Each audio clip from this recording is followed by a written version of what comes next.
It rises from the storm clouds like a god waking from a nightmare.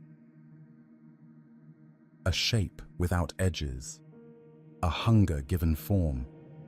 Across the sky above a small Indiana town, something vast and terrible unfolds itself, and the children who see it have no words for what they're witnessing. So they reach for the only language they have, the language of a game played in basements and attics, where monsters have names and heroes can fight back. In the Netflix series Stranger Things, they called it the Mind Flayer, a name borrowed from a tabletop game attached to something that feels older than any game could contain. Older than the show, older than the decade the show remembers so fondly. The Mind Flayer doesn't just haunt Hawkins, it haunts the human imagination. It is the shape we see when we close our eyes in the dark, the form our fear takes before we've given it a face. But where did this come from? Not the fictional origin, the upside down, the gate beneath Hawkins' lab. The other origin, the deeper one, the one that lives in the space between a storyteller's imagination and the fears that have haunted humanity for millennia. The Mind Flayer is not a new monster. It is a very old one, wearing a new mask. Tonight, we trace the shadow backward, through a game invented in a basement in the 1970s that gave the monster its name, through the fever dreams of a reclusive writer in Providence who reshaped horror itself, through the temples of Babylon and the tombs of Egypt, where priests carved warnings about entities that existed before the sun first rose. The Mind Flayer has many faces. The ancient Egyptians knew one. The Persians knew another. The followers of Lovecraft have glimpsed something close to its true shape. And the children in Stranger Things, reaching for their 20-sided dice, understood what scholars have debated for centuries, that naming the darkness is the first step towards surviving it.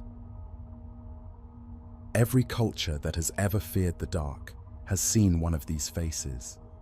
Every generation that has told stories by firelight has given it a different name. Tonight, we learn those names. This is the history they don't show you in Hawkins. In the spring of 1975, a mimeographed newsletter landed in mailboxes across the United States.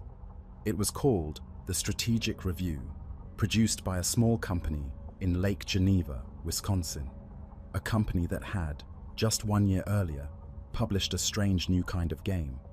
Not chess, not Monopoly, something that had never existed before, a game with no board, no fixed rules, no way to win, a game where you became someone else entirely, and the only limit was imagination.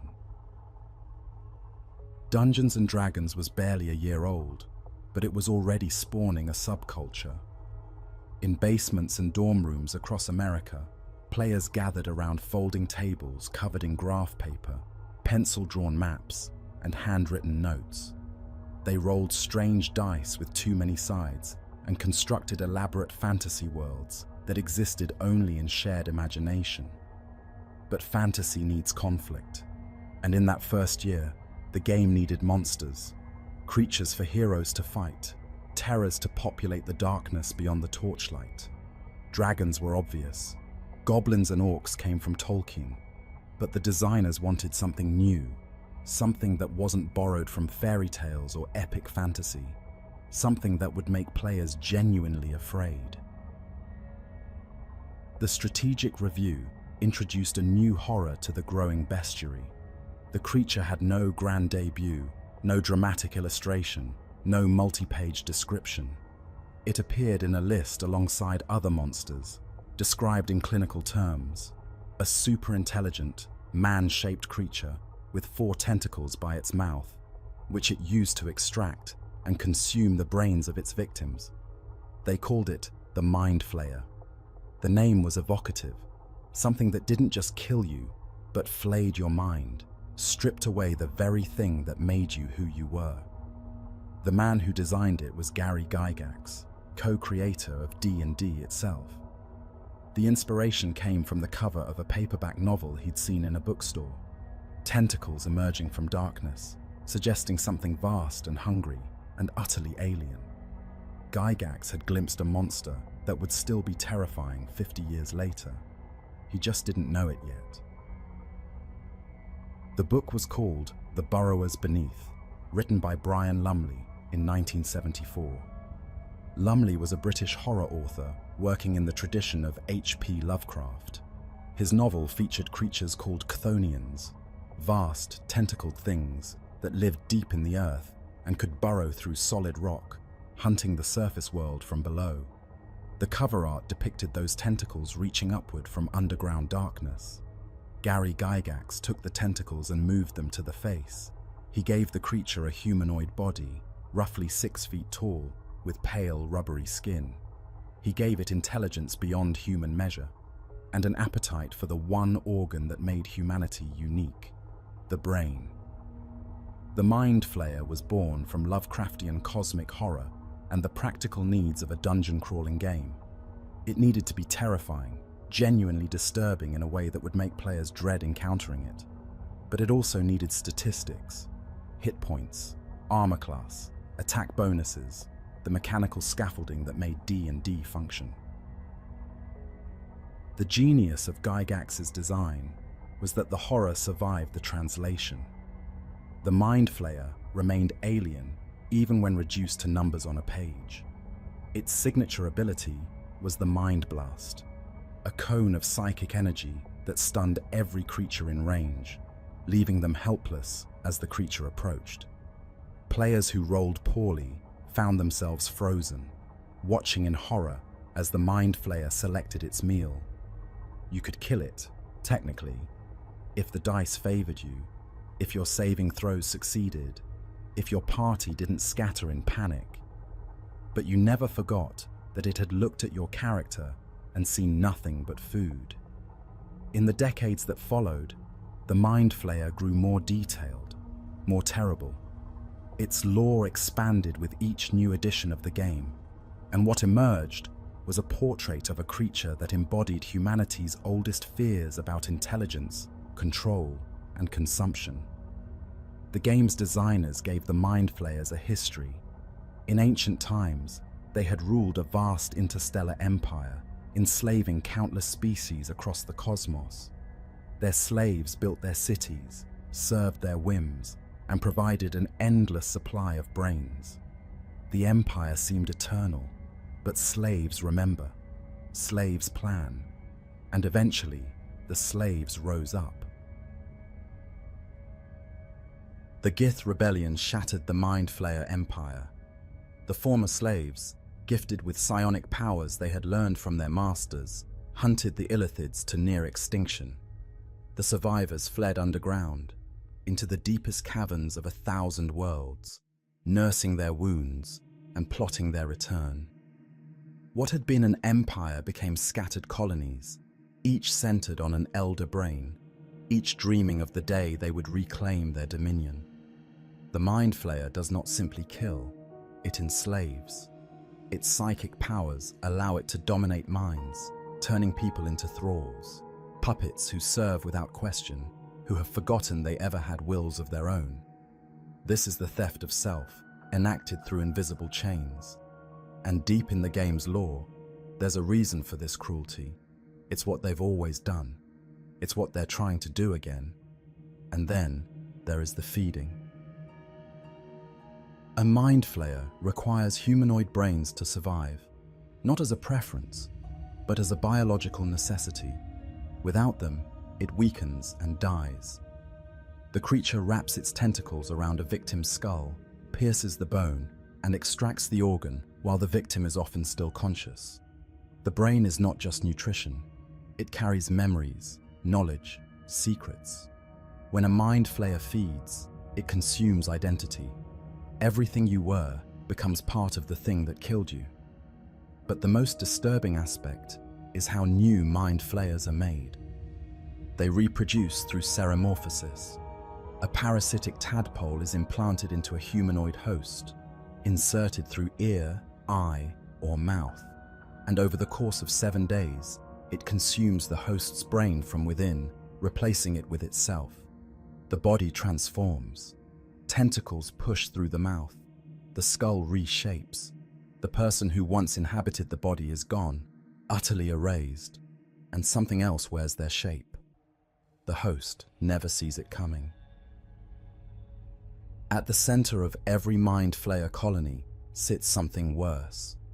The Elder Brain is a collective consciousness, formed from the preserved brains of every Mind Flayer who has ever died in service to the colony. When a Mind Flayer perishes, its brain is ceremonially added to the pool, and its identity merges with the whole. The Elder Brain remembers everything, every scheme, every conquest, every meal. It has been accumulating knowledge for millennia. It floats in a pool of nutrient-rich brine, extending its psychic reach across the entire colony. Every Mind Flayer is connected to it, every thought filtered through it. The Elder Brain is God, King, and Ancestor, and the Mind Flayers believe that when they die, they will join its consciousness forever, their memories preserved, their identity continuing in the collective. They are wrong. The law reveals a darker truth. The Elder Brain does not preserve individual identity. It absorbs and erases. The minds that join it are consumed, their personalities dissolved into the collective like salt in water. The promise of immortality is a lie, told to keep the colony obedient. The Elder Brain is a predator that feeds on its own kind. And in later editions of D&D, the game's designers revealed where the Mind Flayers truly came from, and the answer was worse than anyone expected. In the 3rd edition of Dungeons & Dragons, published in 2000, the designers proposed a terrifying origin. The Mind Flayers are refugees from the end of time itself. In the final days of the universe, when entropy has consumed almost everything, a species of psychic predators looked at the dying cosmos and refused to accept oblivion. They built ships, organic vessels called nautiloids, grown rather than constructed, capable of traveling through dimensions. And they fled backward through time, arriving in the distant past of our universe. They came to farm. They came to conquer. They came to build an empire so vast it would endure until the stars burned out. And this time, they would be ready for the end. The Illithid Empire at its height was almost incomprehensible in scale. They conquered entire solar systems, enslaving every sentient species they encountered. Their technology was a fusion of psionics and biology, cities that were partially alive, weapons that fed on thought, breeding tanks where captured humanoids were transformed into new Mind Flayers through seromorphosis. For eons, they ruled unchallenged. This is the empire that the Gith shattered. This is what the Mind Flayers are trying to rebuild. And this is why they wait in the deep places of the world, patient as only creatures from the end of time can be. They have already seen the death of everything. They have nothing to fear from patient waiting. And in 4th edition, the lore added another layer, the Far Realm, a dimension beyond the borders of reality itself, where logic does not apply and physics is a suggestion. The Far Realm is what happens when Lovecraft's cosmic horror becomes a place, a dimension so alien that contact with it drives mortals insane. And the Mind Flayers, whether they originated there or merely passed through it, carry a piece of that unreality wherever they go. This is the hive mind as horror, not unity, but obliteration of the self, not community, but consumption dressed in ritual. And when the Duffer Brothers needed a name for the shadow that possessed Will Byers and commanded an army of the flayed, they reached for this creature. They understood what the Mind Flayer represented, the nightmare of losing yourself to something that has already outlived the universe once. This is the monster the Duffer Brothers chose to name their shadow. Matt and Ross Duffer grew up in the 80s, and they never really left. The twin brothers who would create Stranger Things were shaped by the films of Steven Spielberg and John Carpenter, by the novels of Stephen King, and by long afternoons rolling dice in the shared imagination of Dungeons and Dragons. When they pitched their show to Netflix, originally codenamed Montauk after the conspiracy-laden Air Force Base, they weren't just making a horror series. They were building a love letter to everything that had scared and thrilled them as children. The Demogorgon came first.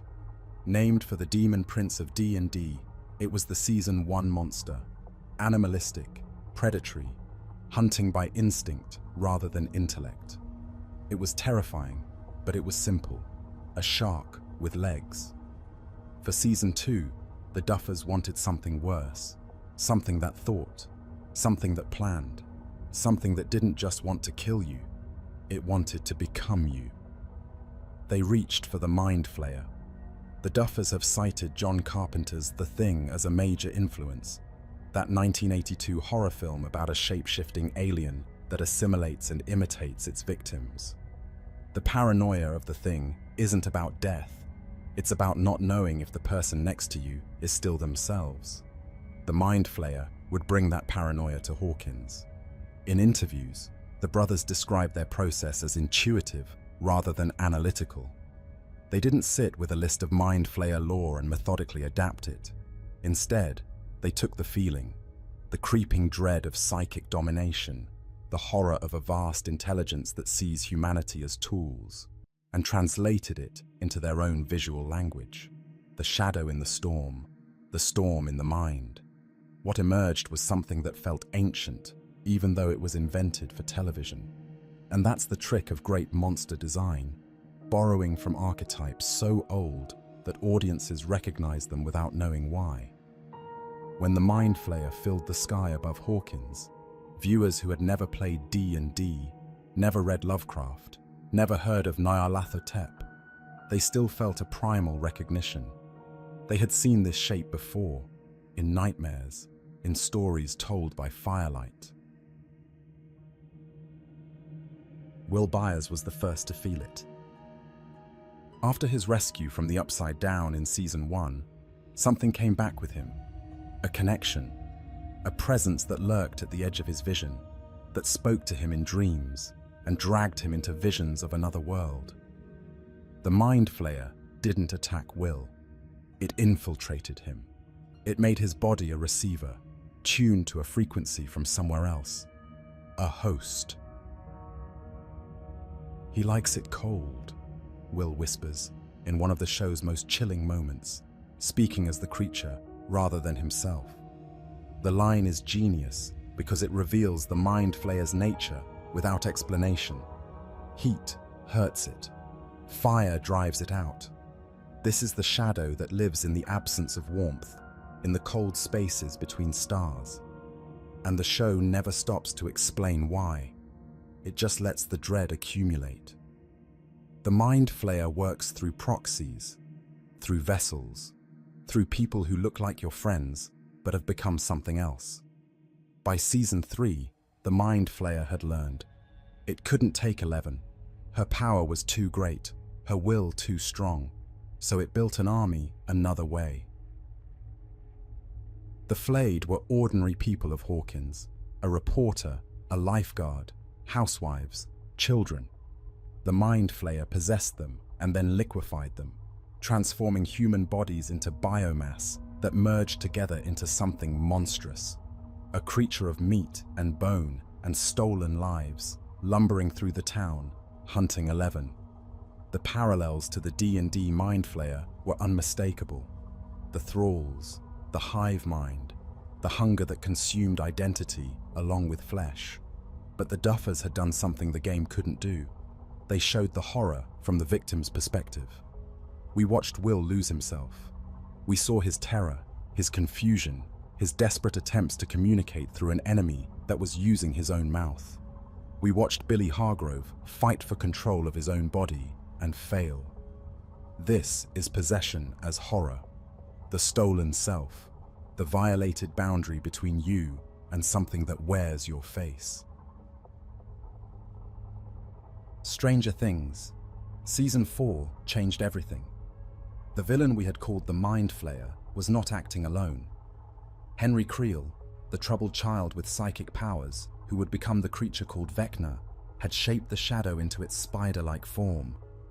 Before Henry arrived in the Upside Down, banished there by 11 in 1979, the entity existed, but it was formless, a primordial force of that dimension, swirling without purpose. Henry gave it shape. Henry gave it a mission. The Mind Flayer became his weapon. This revelation reframed everything we had seen. The Mind Flayer wasn't the mastermind, it was the army. Vecna was the general. The intimate horror of possession we had witnessed through Will was orchestrated by a human villain with very human motivations. Resentment, misanthropy, the wounded ego of a child who believed he was superior to everyone around him. The Duffers took a risk. Explaining the monster is dangerous. Horror often works best in ambiguity, but they threaded the needle by revealing Vecna without revealing the shadow itself. Henry Creel is understandable, his rage is human, his cruelty is recognizable. But the thing he shaped, that came from somewhere older, and the shadow remains. Whatever Henry shaped, it existed before him.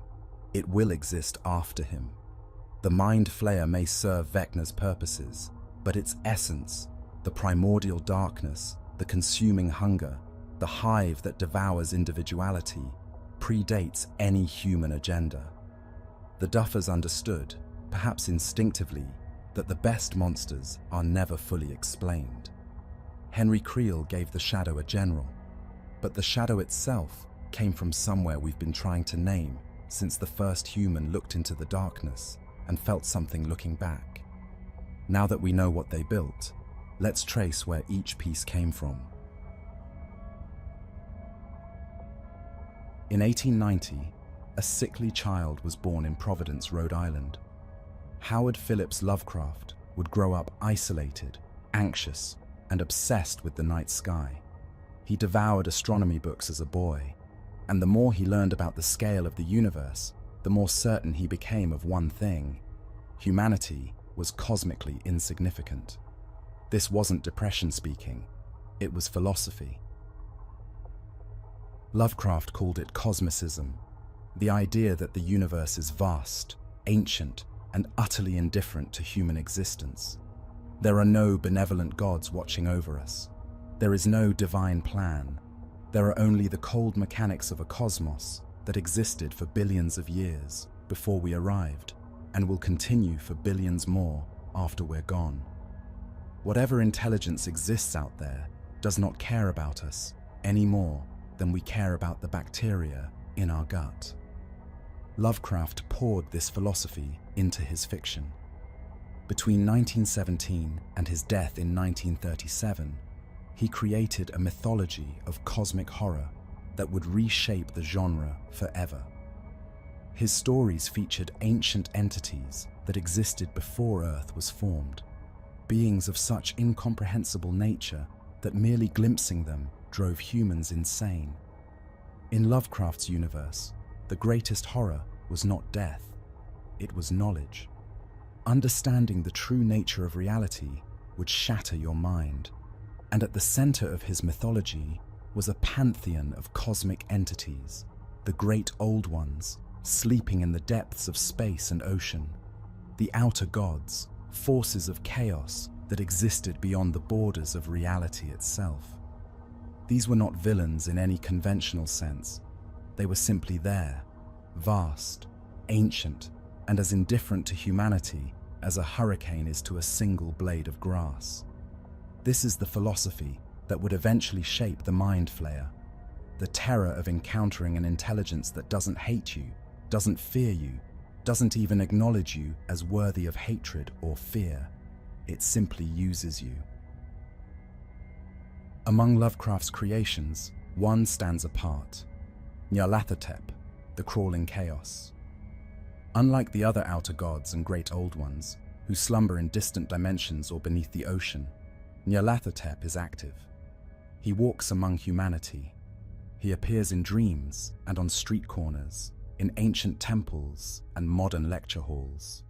He has been described as a tall, swarthy man dressed as an Egyptian pharaoh, as a faceless horror with a single burning eye, as a mass of writhing tentacles, as 1,000 other forms. The key is that he chooses to interact with us, and his purpose is never kind. Where Cthulhu sleeps and waits, Nyarlathotep travels. Where other cosmic entities are indifferent, Nyarlathotep takes pleasure in human suffering. He spreads madness for entertainment. He creates cults that worship different aspects of himself, never knowing they serve the same master. He appears in the dreams of sensitive minds and whispers secrets that destroy sanity. Nyarlathotep is the messenger of the outer gods, the soul of Azathoth, the blind idiot god who writhes at the center of ultimate chaos. He is the face of cosmic horror made personal, and his methods should sound familiar to any Stranger Things viewer. He works through possession, through mental domination, through slowly corrupting the minds of his victims until they serve purposes they cannot comprehend. His forms are countless, and each represents a different kind of horror. The Black Pharaoh spreads madness through public spectacle. The Haunter of the Dark is a winged nightmare summoned by gazing into a shining trapezohedron. It cannot exist in light and kills those who look upon it in darkness. The Bloated Woman is a form used for infiltration, walking among humanity undetected until she strikes. Each mask, each form, each avatar is a different tool for a different purpose. This shape-shifting nature connects Nyarlathotep to another of Lovecraft's creations, the Shoggoths. These were amorphous servants, created by the Elder Things to be laborers and builders. They were formless masses of protoplasm that could assume any shape, performing whatever task their masters required. Originally mindless, they eventually developed intelligence, and they rebelled, nearly destroying their creators. Sound familiar? Servants gaining power and overthrowing their masters is exactly what the Gith did to the Mind Flayers. Lovecraft imagined it decades earlier with the Shoggoths. The pattern repeats. Those who create tools often become victims of those tools. The Duffer Brothers have explicitly cited Nyarlathotep as an influence on the Mind Flayer. Not the tentacles, those came from the D&D creature. The psychology, the creeping infiltration, the way the Mind Flayer doesn't simply attack, but insinuates itself into its victims, turning them into extensions of its will. This is Nyarlathotep's method, to make humanity complicit in its own destruction. And then there is Cthulhu, the most famous of Lovecraft's creations. Cthulhu sleeps in the sunken city of R'lyeh, waiting for the stars to align so he can rise again. His form is the template for a century of tentacle-faced horrors, an octopoid head on a vaguely humanoid body with vast dragon wings folded behind. Even in his sleep, Cthulhu sends psychic transmissions to sensitive minds, dreams of alien geometries and impossible cities that drive artists and poets to madness. The visual connection to the D&D Mind Flayer is obvious. Gary Gygax may have been inspired by Brian Lumley's Chthonians, but those creatures existed within the Lovecraftian tradition. Cthulhu is the grandfather of all tentacle-faced horrors in modern fiction, including the Mind Flayer. But there's a deeper parallel. Cthulhu doesn't just look alien. He represents an alien intelligence that predates humanity by eons. When he wakes, it won't be to conquer. Conquest implies recognizing something worth conquering. He will simply resume whatever cosmic purpose he was engaged in before Earth existed, and humanity will be swept aside like insects beneath a boot. D&D's answer to Lovecraft was the Far Realm, a dimension we touched on previously. It exists outside the normal cosmology, in a space where the laws of physics and magic don't apply. Everything that comes from the far realm is fundamentally wrong, an intrusion of alien unreality into a universe that wasn't built to contain it. Mind Flayers, Beholders, Aboleths, the most disturbing creatures in D&D lore, all originate from or are touched by the far realm. The designers of D&D understood that Lovecraft had created something powerful, a philosophy of horror, not just a monster manual, and they translated that philosophy into game terms. The far realm is cosmicism, given an address. It is the place where Lovecraft's ideas live in the D&D universe. And when the Stranger Things Mind Flayer descends from a blood-red storm, when it possesses Will Byers, when it builds an army of the flayed, it is acting out a Lovecraftian script, an ancient intelligence touched by something beyond reality, using humanity for purposes we cannot understand. This is the exact philosophy the Mind Flayer embodies, an intelligence that doesn't hate you, it simply doesn't consider you. Every night, the sun died. For the ancient Egyptians, this was not metaphor. When Ra descended below the horizon, he entered the Duat, the underworld, a realm of darkness and danger. And every night, in those lightless depths, something was waiting for him. Apep. The Egyptians also called him Apophis, a serpent of impossible size, older than the gods themselves. He had existed in the primordial waters before creation, before Ra first lit the sky. And every night, as Ra's solar bark sailed through the underworld, Apep attacked. Apep was chaos itself given form, not evil in any human sense, but the absence of order, the negation of everything the gods had built. If he ever succeeded in swallowing Ra, the sun would never rise again. The Nile would dry, the crops would fail, Egypt would return to the formless void that had existed before time began. But here is the crucial detail. Apep could never be destroyed. Every night, the gods drove him back. Set himself, who would later become associated with chaos, stood at the prow of Ra's boat and speared the serpent. And every night, Apep regenerated, ready to attack again. The battle was eternal because chaos is eternal. You can push back the darkness, but you cannot eliminate it. And sometimes, Apep won. The ancient Egyptians understood eclipses as moments when the serpent managed to swallow the sun, briefly, terrifyingly, before being forced to spit it back out. When the sky went dark in the middle of the day, it was not a natural phenomenon. It was Apep, his jaws closing on Ra's boat, the forces of chaos momentarily triumphant. Priests would perform rituals, commoners would make noise, the whole kingdom would unite in desperation to drive the serpent back. And when the light returned, it was proof that the battle continued, that the gods had won again, that the darkness could be fought. This is the first thread we trace backward from the Mind Flayer, the idea of a primordial force that predates creation, that hungers to consume the light, and that can never truly be defeated, only held at bay. The serpent in the dark, the eclipse waiting to happen. The Persians told a similar story, but their beast had 3 heads. Azidahaka was a dragon demon created by Angra Mainyu, the cosmic embodiment of evil in Zoroastrian cosmology, where Ahura Mazda represented truth, light, and order. Angra Mainyu was his opposite, the destructive spirit, the lie, the chaos that seeks to unmake creation. Azidahaka was his weapon. The myths describe a creature with 6 eyes and 3 fanged mouths, its body filled not with blood, but with vermin, snakes, scorpions, lizards that would pour out if the dragon were ever cut. It embodied corruption in its most literal sense.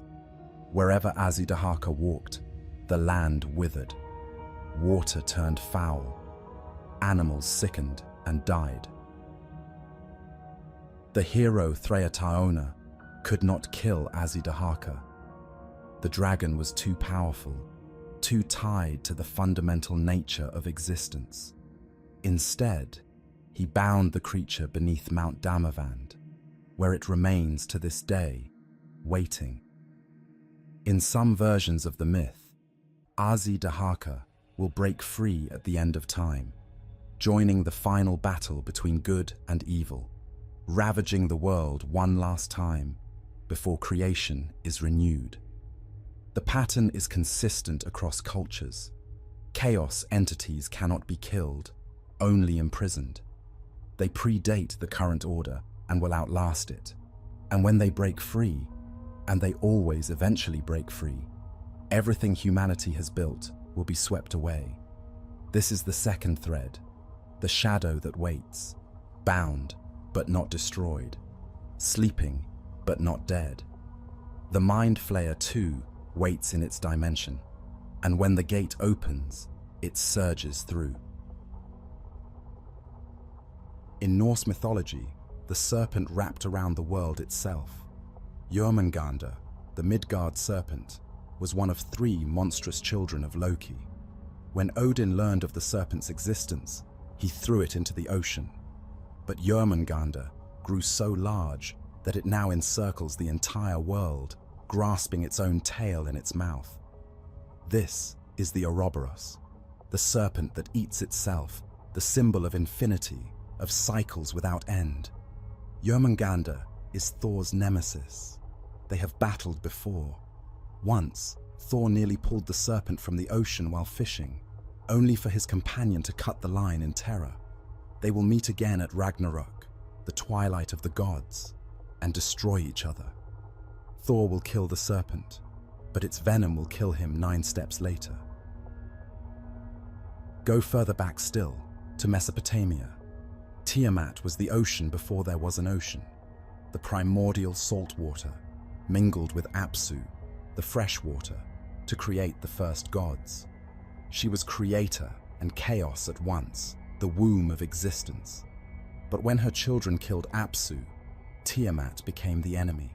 She transformed into a dragon and created an army of monsters, serpents filled with venom, lions with eagles' heads, scorpion men and fishmen, and creatures that defy description. The Babylonian creation epic, the Enuma Elish, tells how the young god Marduk killed Tiamat and made the world from her corpse, the sky from one half of her body, the earth from another. Creation literally built from the remains of chaos, order carved out of the monster's flesh. The pattern appears everywhere, in every corner of the world and in every century of human history. The Inuit tell of Tariaq Suk, shadow people who exist in a parallel realm, vanishing if you look at them directly. The Choctaw speak of Nalusa Falaya, shadow beings that lurk in forests and steal the souls of those who wander alone. The Greeks knew shadow demons that challenged travelers with riddles. Europeans feared the doppelganger, the shadow double that appeared before death. These are not the same creature. They emerge from different cultures, different cosmologies, different fears, but they share something fundamental: the intuition that the darkness is not empty. Something lives there, something watches, something waits. Psychologists have a term for this: the collective unconscious, a shared reservoir of human experience that produces the same symbols across cultures that never contacted each other. Whether or not you believe the theory, the evidence is undeniable. Humanity has always feared the shadow. We have always known, on some level, that the darkness is not merely the absence of light. The Mind Flayer is the modern inheritor of this tradition. When it rises from the storm over Hawkins, when it spreads its spider-like limbs across the sky, it is playing a role that has been played for thousands of years. It is Apep, trying to swallow the sun. It is Azidahaka, waiting to break free. It is Tiamat, the monster from whose corpse the world was made. Every culture needed a name for the darkness before dawn. The Mind Flayer is ours. The word dibuk comes from Hebrew. It means to cling or to adhere. In Jewish folklore, a dibuk is the dislocated soul of a dead person, someone who died with unfinished business, or who sinned so grievously in life that their soul cannot move on. Unable to rest, the dibuk seeks out a living host and attaches itself to them, speaking through their mouth, controlling their actions, trying to complete whatever task binds it to the mortal world. The possessed person is often aware of what's happening. They can hear the dibuk speaking through them, feel their body moving without their consent, but they cannot stop it. They are passengers in their own flesh. The exorcism ritual required a rabbi, someone who could communicate with the spirit, learn its identity, and help it complete its unfinished business so it could finally move on. The dibuk was not purely evil. It was tragic, a soul so desperate for resolution that it would violate the boundary between the living and the dead. This is a crucial distinction from the Mind Flayer. The dibuk possesses for a reason: grief, love, vengeance, the need for closure. But the horror remains. Your body is no longer your own. Your voice speaks words you did not choose. You are trapped inside yourself, watching a stranger use your hands. And this is exactly what happened to Will Byers. Speaking as the creature rather than himself, his body commandeered by something that had no use for his consent. The dibuk's tragedy reframed as cosmic horror, possession without purpose, invasion without reason, a force that takes you not because it needs you, but because you were convenient. Different cultures conceived of possession differently. In Islamic tradition, the jinn are beings of smokeless fire, created before humanity, living in a world parallel to ours. They are not inherently evil. They have free will, just as humans do. Some are righteous, some are wicked. But when a malevolent jinn takes up residence in a human body, the result looks remarkably similar to European demon possession. Strange voices, altered behavior, knowledge the host shouldn't have. The difference matters. In the Western tradition, demons are purely evil, and exorcism is a battle. In Islamic tradition, jinn can be reasoned with, bargained with, convinced to leave. The possessed person is caught between two intelligent beings, not simply a victim of supernatural assault, but the site of a negotiation. This suggests something profound. The horror of possession may be universal, but how we understand and respond to it varies enormously. And then there is Pazuzu. When William Friedkin made The Exorcist in 1973, he chose Pazuzu, an ancient Mesopotamian demon king, as the possessing entity.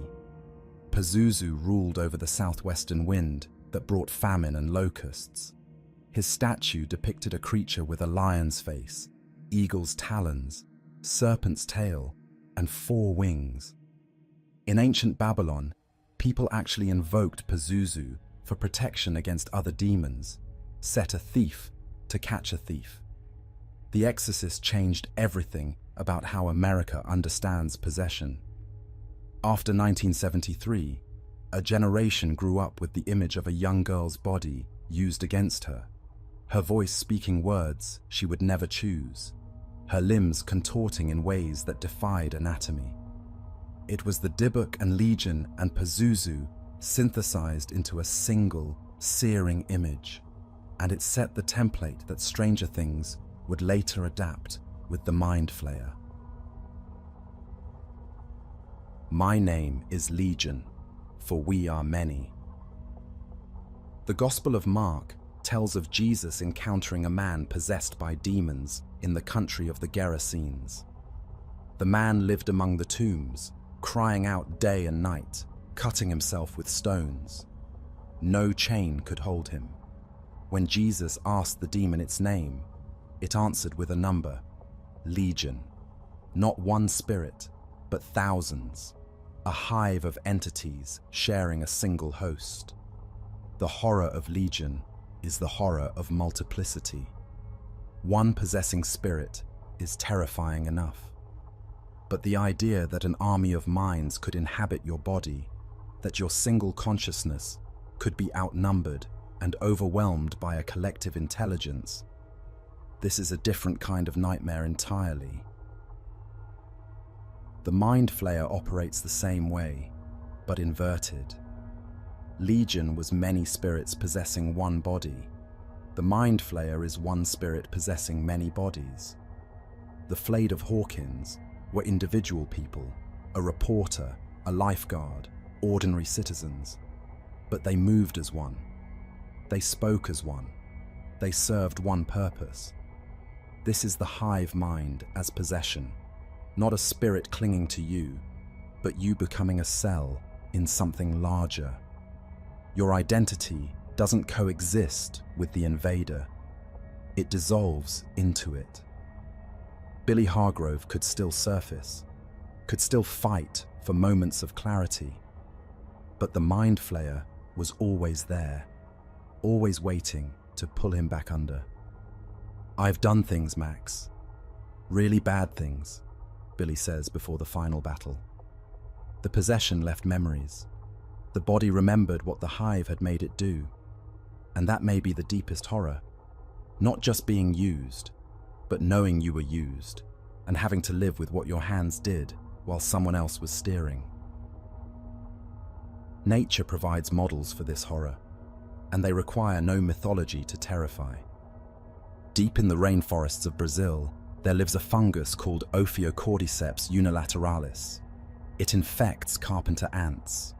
When the spores enter the ant's body, the fungus hijacks the insect's nervous system, not killing it, but controlling it. The infected ant abandons its colony and climbs to a precise height on a plant, where the temperature and humidity are perfect for fungal growth. Then it bites down on a leaf vein with a grip so strong the muscles lock in place. The ant dies, but the fungus lives on, growing a stalk out of the ant's head to release spores that will infect more victims. Scientists call it the zombie ant fungus. The ant's behavior has been puppeted, its body used as a vehicle for something else's reproduction. This is not metaphor. This is biology, and it gets worse. Toxoplasma gondii is a protozoan parasite that infects rodents. It can only reproduce in the gut of a cat, so it has evolved a remarkable strategy. It alters the behavior of infected rats, making them less afraid of cats. It specifically reduces their fear of cat urine, which normally terrifies rodents. The infected rat, its brain chemistry rewritten by a parasite, approaches the thing that will eat it, because that's how the parasite completes its life cycle. These real parasites may explain why possession mythology exists in the first place. On some level, our ancestors understood that something could get inside you and change who you are. The Dybbuk's and demons were explanations for a phenomenon that nature itself produces: the stolen self, the puppeted body, the consciousness overwritten by something that does not care about your survival. This is what the Mind Flayer does. It doesn't just kill, it uses. And when it's done using you, it discards what's left. The hive is the oldest model we have for collective intelligence, and for thousands of years, humans have been terrified by it and envious of it in equal measure. The ancient Greeks called their priestesses Melissae, bees. These women served at the temples of Demeter, Artemis, and the great oracle at Delphi.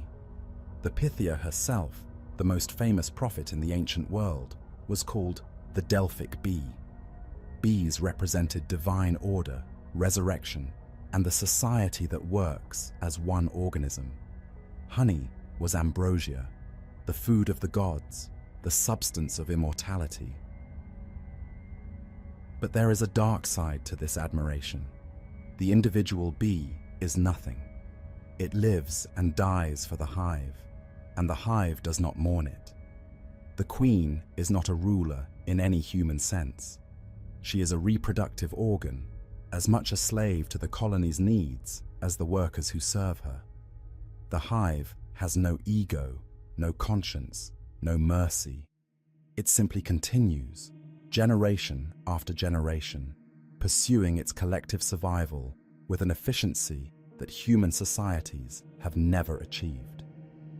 This is what makes the hive both inspiring and horrifying: the total erasure of individual identity in service to the group. When you join the hive, you cease to exist as yourself. Your desires, your fears, your memories, none of it matters. You become a cell in a larger organism. And this is exactly what the Mind Flayer offers its victims: absorption into something greater. The elder brain's false promise of immortality. The flayed moving as one body. A collective that does not negotiate or compromise because it literally cannot imagine dissent. For almost 2,000 years, something strange happened near Athens. The Eleusinian Mysteries were the most famous secret rituals in the ancient world. Once a year, thousands of initiates walked the sacred way from Athens to the temple at Eleusis, where they participated in ceremonies so secret that revealing them was punishable by death. Whatever happened in that temple changed people. Philosophers, emperors, slaves, all walked out transformed. Cicero said, "The mysteries taught humans how to live with joy and die with hope." We don't know exactly what occurred during the initiation. The secrets were kept so well that they died with the last initiates when Christianity closed the temples. But we have hints. A ritual drink called kykeon, possibly psychoactive, theatrical reenactments of the myth of Persephone, and above all, an experience of unity, of losing the boundaries of the self and merging with something larger. The initiates described leaving their own identity behind. For a moment, they were not individuals.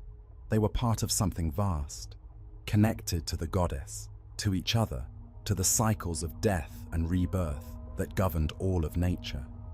Modern scholars have speculated about the kykeon, that ritual drink. Some believe it contained ergot, a fungus that grows on grain and produces chemicals similar to LSD. Others point to psilocybin mushrooms or various plant combinations. Whatever the truth, something happened in that underground chamber that dissolved the boundaries between selves.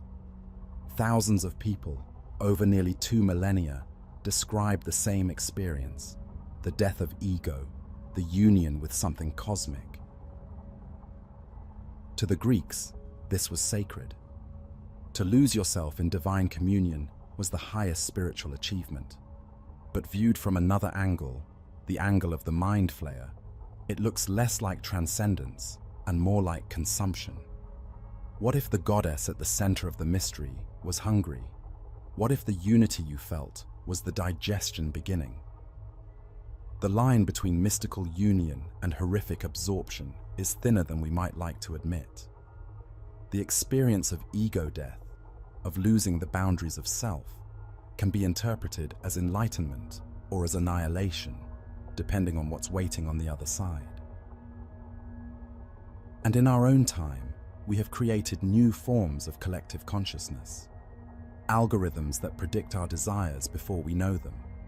Social media platforms where millions of people think the same thoughts at the same time, responding to the same stimuli, feeling the same outrage. Surveillance systems that know where we are and what we want and who we talk to. We built our own hive, and we still don't know if we're the bees or the honey.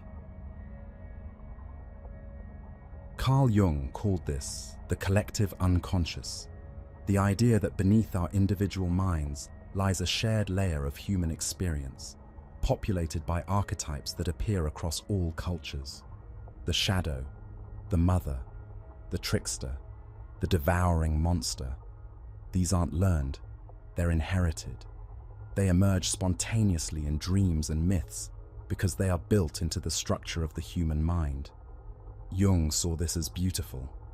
We are connected at a depth we cannot consciously access, sharing a common heritage of symbols and fears and hopes. But there's another way to read the collective unconscious, as a vast ocean in which individual identity is merely a wave. The wave rises, imagines itself separate, and then falls back into the sea, losing everything that made it distinct. The Mind Flayer is this fear made literal. It represents the terror of the collective, the hive that thinks, the swarm that hungers, the web of minds in which your individual consciousness is merely another resource to be consumed. Remember what we learned about the elder brain. It promises immortality to the Mind Flayers who serve it, telling them their personalities will be preserved when they join the collective. And it lies.